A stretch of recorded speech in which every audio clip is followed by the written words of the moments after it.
मैं Zeeshan Imtiaz the public media के साथ अभी हम मौजूद हैं लखनऊ प्रखंड में, जहां पर प्रशांत किशोर का भाषण चल रहा है, उनका प्रोग्राम है। उसी प्रोग्राम में हमेशा से साथ में चल रहे ये साहब आप देख सकते हैं। प्रशांत किशोर का भी कहना है कि जिस तरह से गांधी जी ने चंपारण की धरती से अपना यात्रा शुरू किया था, उसी तरह से पिछले साल जो है नवंबर के महीने में प्रशांत किशोर ने उसी चंपारण की धरती से अपना पैदल यात्रा शुरू किया था और लोगों से जगह जगह मिलते हैं, संवाद करते हैं। उन्हीं पैदल यात्रा में एक साहब हैं जो बिल्कुल गांधी जी के में अपना लिबास अपने तन पर चढ़ाए हुए हैं और इनका ये कहना है कि हम हमेशा से हम इसी लिबास में रहते हैं, अपने तन पर यही लिबास रखते हैं और चंपारण की धरती से लेकर के अभी मधुबनी की धरती पर प्रशांत किशोर के साथ ये साथ साथ चल रहे हैं। अब इनसे जानने की कोशिश करते हैं, इनसे बात करते हैं कि आखिर इनका मतलब और मकसद क्या है इस बिहार में पैदल यात्रा करने का। सबसे पहले आपका शुभ नाम? जी, मेरा नाम सूर्यावत्स है।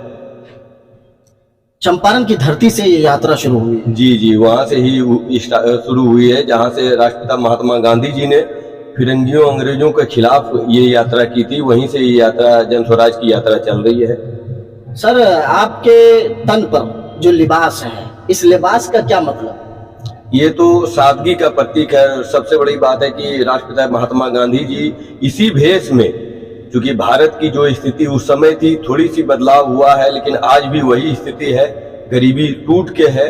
हमारे एरिया में, हम जहाँ से आते हैं उस एरिया में जो है आज भी घोर नक्सल प्रभावित क्षेत्र है और वहाँ के लोग आज भी एक ही बहुत सुदूर एरिया में है, जंगल एरिया में है, जंगल क्षेत्र में हम लोग रहते हैं।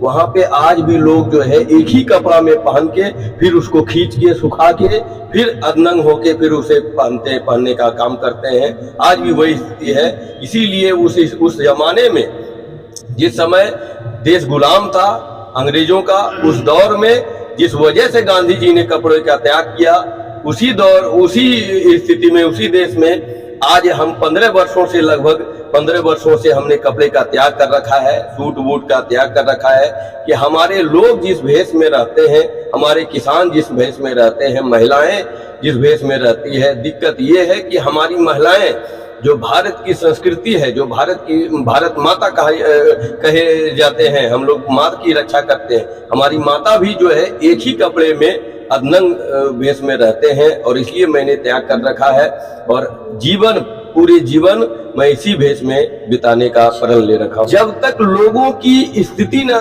सुधर जाए, जब तक उनके गरीब के तन पर कपड़ा ना हो जाए, मैं सुधारने के लिए नहीं हूँ, मैं सिर्फ संदेश देने के लिए यात्रा कर रहा हूँ, उनके साथ दे जा रहा हूँ।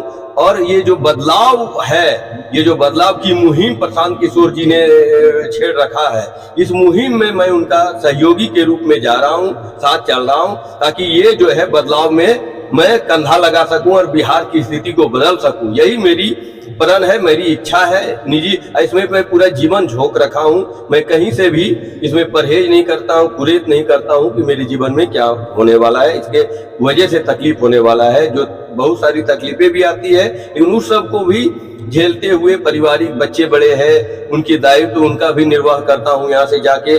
और उसके बावजूद भी यहाँ का जो दायित्व दिया जाता है बिहार को सुधारने में, बिहार को आगे बढ़ाने में, यहाँ के लोगों की जीवन शैली को बदलने में, इनके जो अदनंग हैं यहाँ के लोग, उन्हें कपड़े देने में जो व्यवस्था परिवर्तन के लिए जो आंधी चला रखे हैं, उसमें मैं कंधा लगा के पूरी जोर से, पूरी ताकत से मैं अपने पूरे जीवन का जो लाइफ है मेरा, वो लाइफ में लगा दिया हूँ और लगा के मुझे विश्वास है कि प्रशांत किशोर जी जरूर कामयाब होंगे, आगे बढ़ेंगे। अच्छा सर, चंपारण की धरती से आप पैदल यात्रा शुरू किए, आपका सफर कैसा रहा? देखिए, बहुत सारी खट्टी मीठी यादें हुई है, बहुत सारे तकलीफ हुए हैं। याद है मुझे वो दौर कि जब लोग घरों से नहीं निकलते थे बरसात के दिनों में, उस समय हम लोग जहाँ पे इस तरह से देखते हैं पकोड़े, जो तंबू बनी हुई है, इसे पकोड़ा हम लोग कहते हैं, तो इस तंबू में हम लोगों का बेड तैरते हुए नजर आता था पानी के दिनों में, क्योंकि हमारा जो कैंप लगता है खेत खलियानों में, खास करके बरसात में। और जब उस पर बैठते थे तब वो जाके जमीन पे खिसकता था, जमीन पर बिठता था, नहीं तो तैरते हुए रहता था। और हम लोग तैरते हुए बिस्तर पर, तैरते हुए बेड पर हम लोग जो है खटिया पर सोते हैं और उसी तरह वो दो बड़े दुखों से गुजारा है, हमने काटा है। ये अपने लिए नहीं, क्योंकि ये लड़ाई उन गरीबों के लिए है, उन किसानों के लिए है जो आज गरीबी में, मुफलसी में जिंदगी में गुजार रहे हैं। पूरी दुनिया में, पूरे भारत में सबसे ज्यादा तकलीफ में यहाँ के लोग हैं। उनके तकलीफ को देखकर जो प्रशांत किशोर जी के दिल में कसोट हुआ है, उस कसोट का मैं आदर करता हूँ और इसीलिए उनके साथ मैं कदम से कदम मिला के चल रहा हूँ, साथ दे रहा हूँ। आखिरी पैगाम, आखिरी मैसेज बिहार वासियों के लिए आप क्या देंगे? मैं तमाम बिहार वासियों से विनम्र निवेदन करता हूँ कि भाई इस सादगी भरे जीवन को मैं जी रहा हूँ और गांधी जी के भेष में अगर थोड़ी सी भी आपको गांधी जी का इज्जत है, इज्जत करते हैं, सत्कार करते हैं, सम्मान करते हैं, तो जरूर ये बदलाव, चूंकि पूरे जीवन में आज प्रशांत किशोर ही नहीं बल्कि उनके साथ सैकड़ों लोग लगे हुए हैं। फिर इस तरह का मुहिम गांधी जी के बाद पहला मुहिम है, फिर ये मुहिम आपके जीवन को बदलने के लिए है। इसलिए मैं प्रार्थना करता हूँ, निवेदन करता हूँ कि आप लोग इस मुहिम से जुड़िए और इस तरह का अगर नहीं कीजिएगा तो फिर कोई भी हिम्मत नहीं कर पाएगा, क्योंकि पूरा जीवन लोग लगा रखा है। प्रशांत जी भी पूरी ताकत लगा रखे हैं, पूरी कमाई लगा रखे हैं, पूरा जीवन झोंक जीत दिए हैं। उनके साथ सैकड़ों लोग अपना पूरा भविष्य दांव पर लगा रखे हैं आपके जीवन बदलने के लिए, आपके बच्चे जीवन बदलने के लिए, आपके घर में रोजगार देने के लिए, जो दूसरे राज्य में जाते हैं आपके बच्चे को शिक्षित करने के लिए। इसलिए निवेदन है कि आप लोग इस मुहिम से जुड़िए और इस बदलाव को बदलने के लिए आप लोग कंधा लगाइए प्रशांत किशोर जी के साथ, जन स्वराज के साथ। यही निवेदन है, यही संदेश है मेरा।